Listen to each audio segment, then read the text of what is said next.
with personal stories, you have a song out now which is called "Yo Bitch." I'm not going to even be afraid to say it. I'm saying it. That's the song title, right? So, Yo, bitch. That's right. there you go.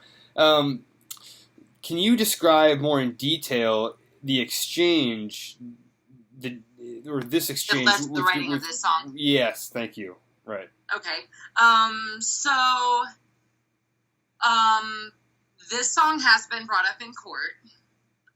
So I would like to try to, I don't know if I should carefully tiptoe. Maybe you can advise me on this.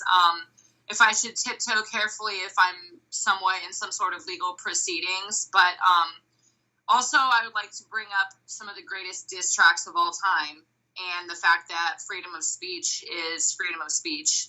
Sure. And I mean, we can go all the way back to 1989, NWA, fuck the police. I think that if you don't mention people's names, you're probably okay. Well, I think so too. Okay, so Yo Bitch, I wrote the chorus a long time before I wrote the verses. I wrote the chorus. I kind of like just made this riff, the main riff of the song, do do do do do do do do do do do do do do do do. So I just had this, and I was just thinking it just sounded like grimy and like electric guitar and like, you know, angry face or like one of those fun emojis, you know. Yeah. So I was like, this song has to be ratchet. It has that distorted guitar in it. It is sweet. This song has got to be ratchet. That is the law on this song. So, you know, the verse says, "I'm tired of looking at your bitch call. Turn your phone and your watch off." So, you know, at this time in technology, we've came out with smart watches that attach to your smartphone, and you can have, you know, the phone call on your watch. You can see as somebody calling.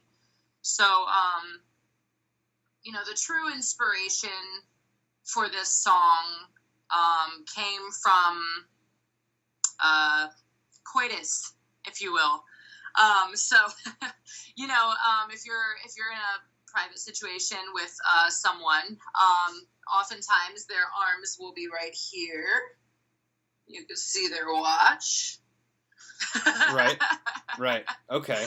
So, you know, infer from that what you will. But, yeah. So, you know, I just had a few situations where, you know, sometimes people can't let go of people who are not part of their life the same way they used to be. So, sure.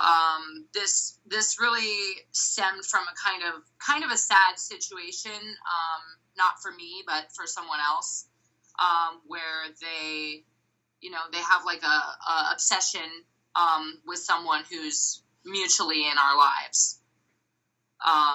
You know, so, I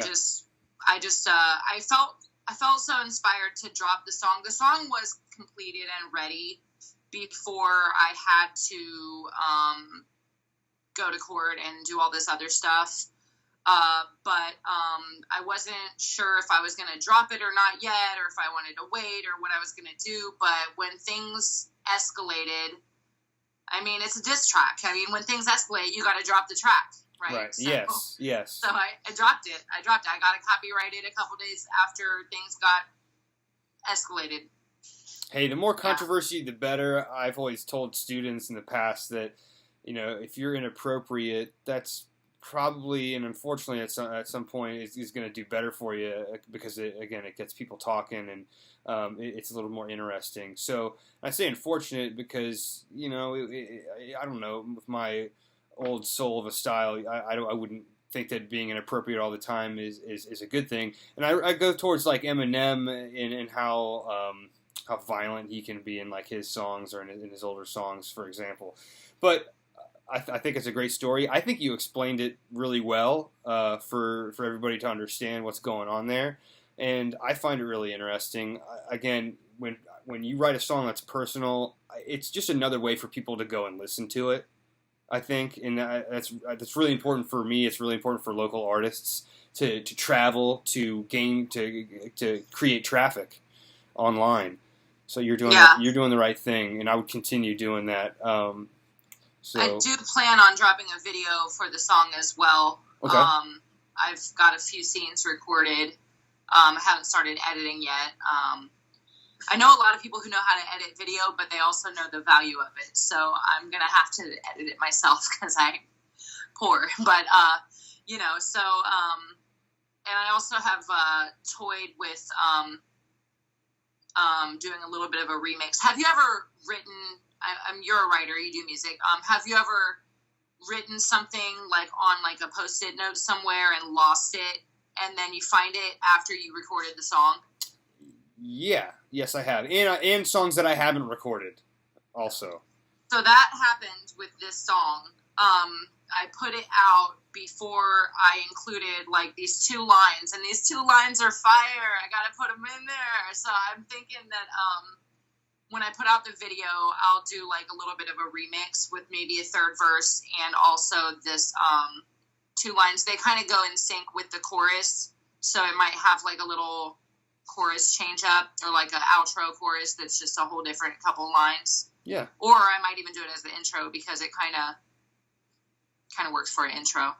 Yeah, that's really popular in the mid 90s to late 90s. They were doing that. Like Janet Jackson and Michael Jackson loved to do that, where they added. I love when they change it. Yeah, it's cool. It's really neat because you can always go back and listen to the single if you want to, but the video just offers something a little special. I don't know if that's because of directors and them wanting to pull the artists to do like add-ons and extras into the music video and different sounds, or if it's the artist's intent. So I always find that interesting. I thought you meant like when they change the chorus. Like sometimes the chorus will like people change through the chorus. Like the first chorus will be like, we're about to do something. The second chorus will be like, we're doing that thing. And the third chorus will be like, we did that thing. Yeah. It'll be like the same words, but they'll kind of change it a little bit to reflect as the story is progressing. Right. I like that idea too. No, that's even better. I think I was more referring to the extended video clips, and they do add over top different sounds that are pertaining to the video over top of the music. That I don't like as much, but the theatrics is really cool. In doing editing yourself, I'm the same way. I edit my own videos because I'm poor and I wipe my own ass. Yeah, that's exactly right. You say that, but then I think about the children and how, obviously the reasons for the lack of income, which, that all ties in together, doesn't it? But I think you're busting out, what is that, Mr. Deeds. I'm a huge fan of movie lines. My family would always at the dinner table repeat movie lines. I found later that psychologists say that that's like a low form of conversation, but it was funny for us. We still do it. I still do it in my home on occasion when I don't get my eyes rolled at me. But love movies, love movie lines. So that's sweet that you brought that up.